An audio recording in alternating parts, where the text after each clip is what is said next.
Hello, and welcome to the Sharper Shift podcast. I am your host, Shiv Reddy, and this is episode 5. Again, thank you to my friends and family for all the support. I really appreciate you guys liking, commenting, subscribing. It's been awesome to get this going, and I really look forward to the rest of the season with you guys. So week 1 is officially 2 weeks away from today, so it's really exciting. Looking forward to it. We got college football starting this weekend as well, so should be good to see football back on TV that actually matters. So looking forward to the season, looking forward to everything. Thank you again for your support, and without further ado, we're going to be starting with the AFC South today.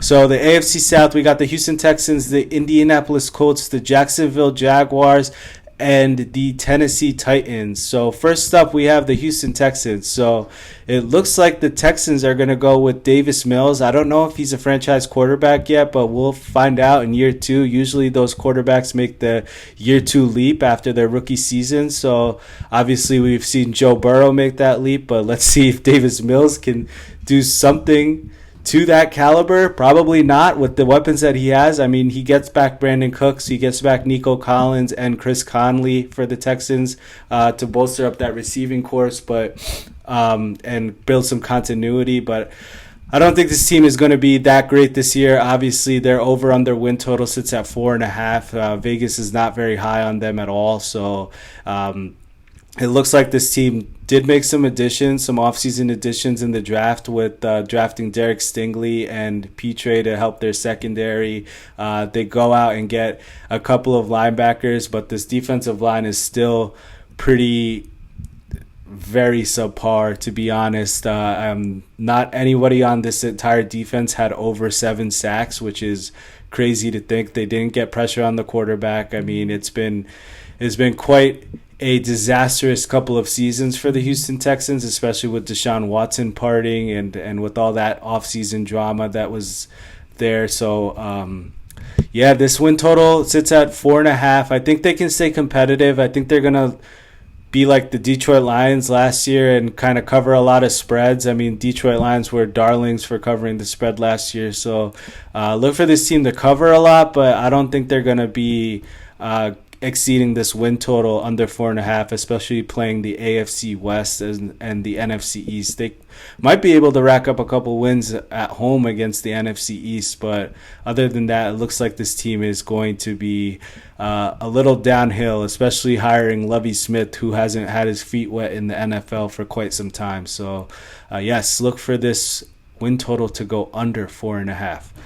All right, next up, we got the Indianapolis Colts. Indianapolis Colts sit at over-under 9.5 wins. They do get Matt Ryan in the quarterback room now from the Falcons. Obviously, he's played with the Falcons for his entire career, and now he finally gets a running back in Jonathan Taylor, who was, quite honestly, an MVP candidate last year. He was rushing for so many yards and getting so many touchdowns, explosive plays. So it looks like Matt Ryan can finally use the play-action game to his advantage. I think this offense is going to be pretty good. There was news that a beat writer wrote for the Indianapolis Colts that Michael Pittman might catch about 130 to 140 balls this year, which is definitely an eye-opener for fantasy players and fantasy enthusiasts. So look for Michael Pittman to have a great season this year. Matt Ryan struggled with the deep ball in training camp, apparently. So it looks like he doesn't have that arm power and that arm strength that he used to have. Obviously, he is getting up there. He's getting a little bit older. But look for this offense to be a lot of check down, a lot of game management from their side. I think Pittman can be explosive if he can get the right tools in his toolbox over there running routes for Matt Ryan, but let's see how this offense does. On the defensive side of the ball, they did bolster up their secondary by getting Stephon Gilmore, who's a top corner in this league. I think that he's going to be really good. And then on the defensive line, they did get Yannick Ngakoue in a trade from the Raiders. So He actually got over 10 sacks last year, which was great, alongside Max Crosby on the other side when he was playing with the Raiders. But let's see what Ngakoue and Gilmore can do to bolster this defense. I mean, Darius Leonard obviously mans the middle over there, and he's a great captain on that defensive side of the ball. So I think this team is looking pretty good. I mean, Matt Ryan is definitely a step up from Carson Wentz, and they did have 9 wins last year. This win total sits at 9.5, so I think that this Colts team is going to go over the 9.5 win total, but not by a lot. I think this division is very subpar. It might be one of the worst divisions in football with these teams, so let's see how they do. But the Indianapolis Colts, I'm going to go with over 9.5. Next up, we got the Jacksonville Jaguars. So the Jaguars had a spending frenzy in the free agency this year.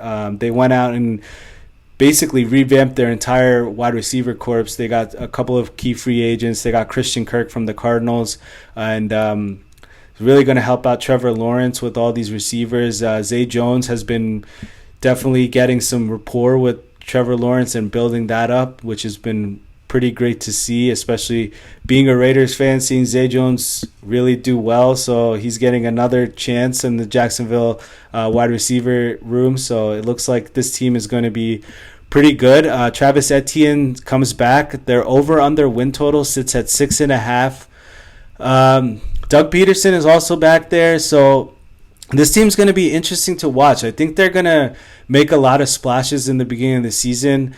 But this win total is very deceiving, to say the least. I think 6.5 is giving the team some hope, but not all the hope in the world. So I think the Jags will go over 6.5. I think Trevor Lawrence is going to make that year 2 leap. I saw him in preseason against the Steelers, and he was making some pretty accurate and awesome throws that a first pick should do. So look for the Jaguars to go over this win total. I think their defense is going to hold its own as well. They got Trayvon Walker in the draft, and they also got some linebacker help as well. So look for this team to be pretty good on both sides of the ball, and I think they'll cover a lot of spreads this year. I think they're going to be very competitive. So I think over 6.5 is a good deal for the Jacksonville Jaguars.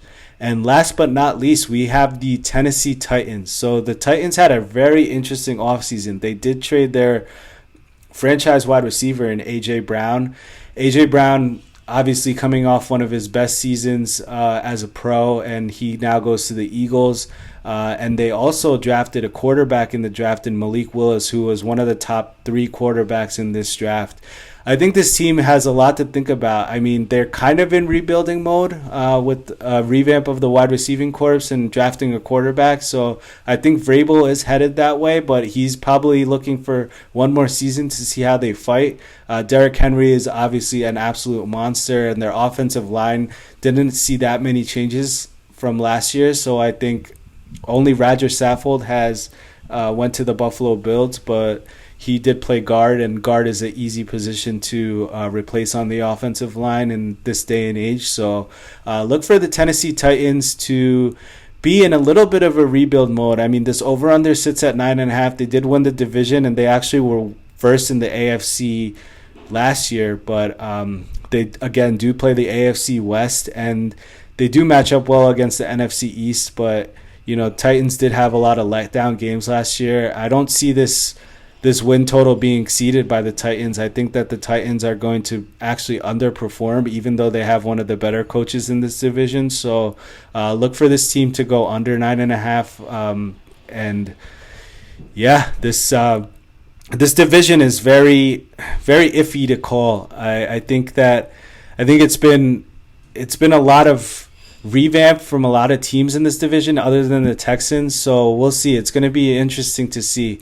But again, last but not least, we're got to go with our banger best bet. Our banger best bet is going to be the Tennessee Titans, as we just discussed. The Tennessee Titans under 9.5.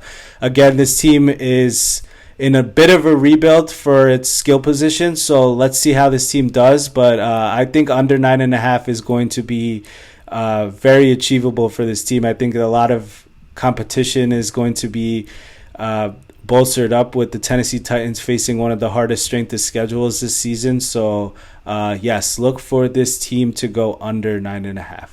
All right, there you have it. Banger best bet, Tennessee Titans under 9.5. And that's it. And I will see you guys next week. And we got 2 more divisions to break down, and then we get into week 1. So week 1, looking forward to it. Thank you all for everything, and have a great rest of the week. And we'll talk to you next week. Thank you so much.